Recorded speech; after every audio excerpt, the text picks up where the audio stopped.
Commune de Koumassi, la rue de la Grande Mosquée prise d'assaut par les fidèles musulmans de l'ONG Soutien aux enfants du centre orphelinat Konaté à Kokabé. Ils y sont venus célébrer le Maouloud 2020.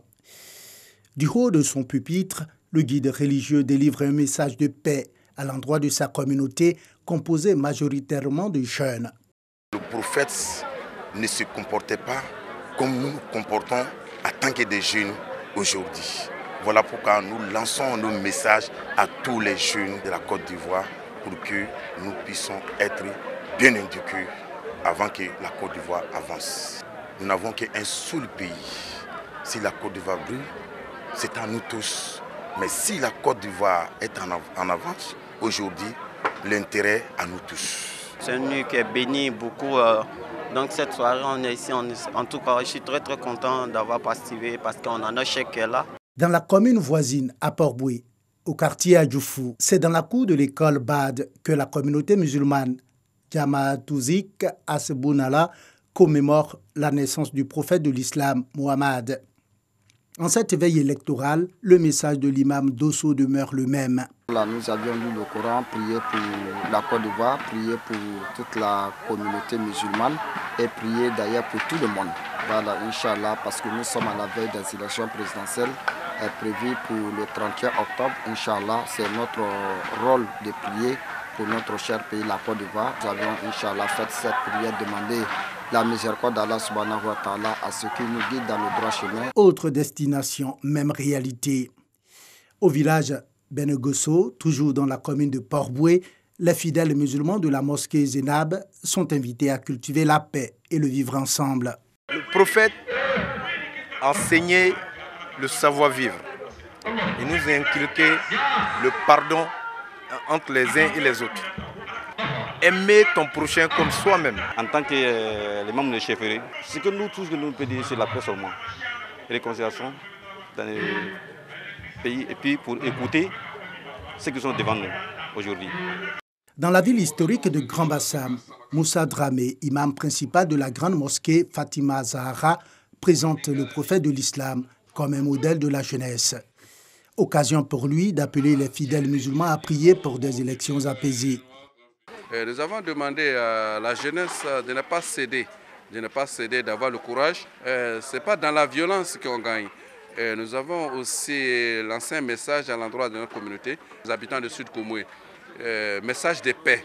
Ce jour est un jour béni pour tout musulman et c'est en même temps un jour de beaucoup de bénédictions. Demander à nos guides religieux de prier pour la Côte d'Ivoire, prier pour le président de la République, prier pour tous les Ivoiriens pour que chacun d'entre nous soyons animés d'un esprit de paix. À la fondation El Hadji Yacouba Ndiaye, non loin du grand marché de Grand Bassam, la commémoration du Maouloud est également l'occasion de partage et de convivialité entre responsables de la fondation et personnes issues des couches défavorisées.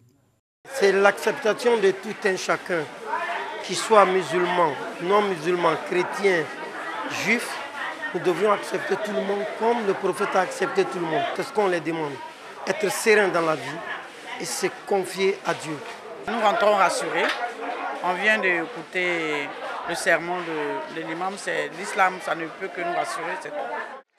D'Abidjan à la région du Sud Komoué, les guides religieux musulmans se sont exercés à montrer la contribution de l'islam pour des élections apaisées. Thème choisi pour le Maouloud 2020.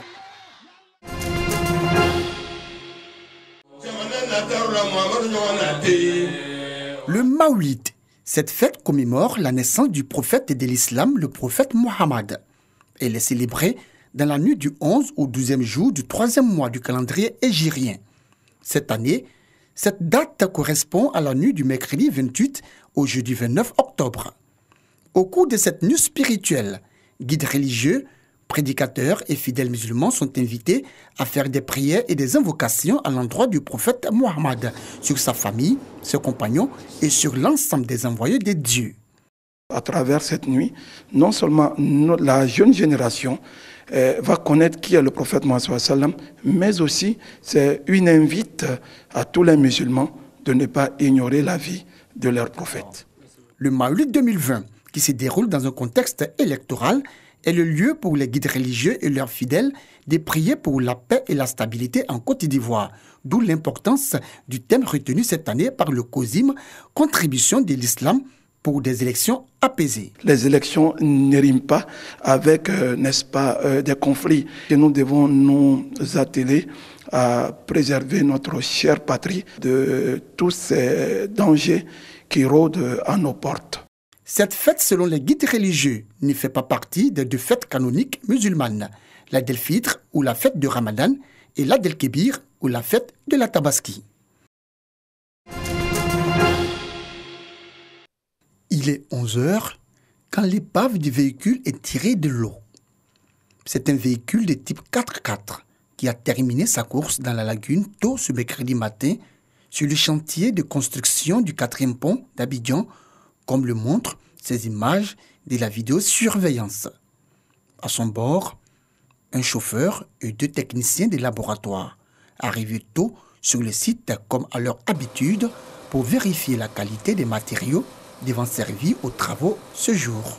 En vue de préparer les travaux de la matinée, il a été demandé au chauffeur d'aller récupérer les 2 laboratoires qui étaient sur la zone ouest et de les amener avec le matériel pour démarrer très tôt les travaux de construction du pieu, c'est-à-dire des fondations de l'appui P10. Malheureusement, ce personnel n'est pas arrivé à destination parce que le chauffeur, après avoir récupéré effectivement les 2 personnes et le matériel, a, chemin faisant, plongé dans la lagune. Et je voudrais simplement dire que nous avons activé le dispositif de sécurité qui a fait appel aux sapeurs-pompiers, aux forces de l'ordre. Les opérations de recherche des sapeurs-pompiers ont permis de retrouver les victimes. Tous ont péri dans le fond de la lagune. Visage larmoyant, regard perdu. Triste matinée pour les ouvriers du chantier du 4e pont qui ont ni l'énergie ni le moral pour l'ouvrage. Les occupants, je les connais très bien. Très très bien. Il y a un même, on était dans la même chambre.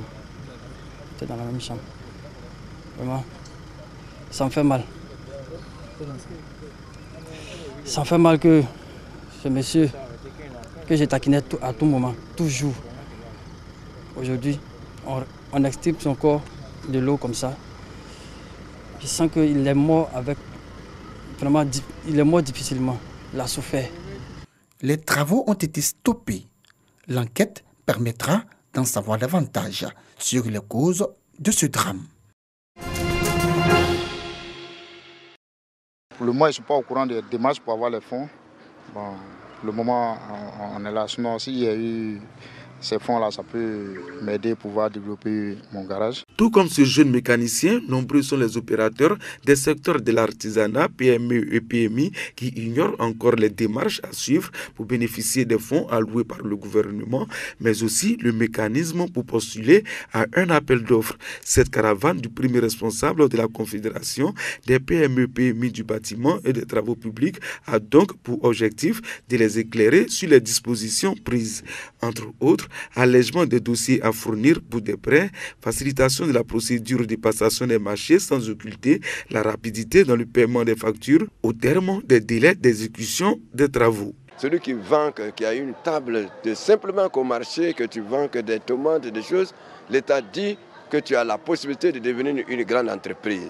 Et cela, tu n'as seulement qu'à aller t'inscrire et avec ta photo, la carte nationale d'identité, alors que tu vas avoir accès à ce statut d'entrepreneur qui te permet aujourd'hui d'aller vers la banque. Parce que l'État a décaissé des fonds pour garder, qui sont dans la banque pour pouvoir les financer. Les petits entrepreneurs qui aspirent à un accroissement de leurs chiffres d'affaires se prononcent. Ce qui nous rassure là-dedans, c'est qu'il y avait beaucoup de blocages, beaucoup de paperasses à fournir.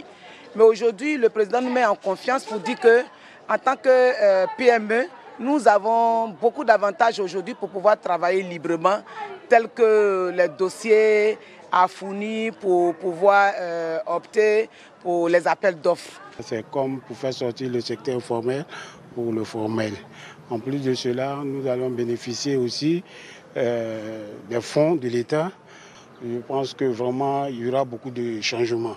Cerise sur le gâteau, ces opérateurs économiques bénéficient d'un appui budgétaire de l'État auquel ils pourront souscrire, et ce, dans le cadre de l'impact de la COVID-19 sur leurs différentes entreprises.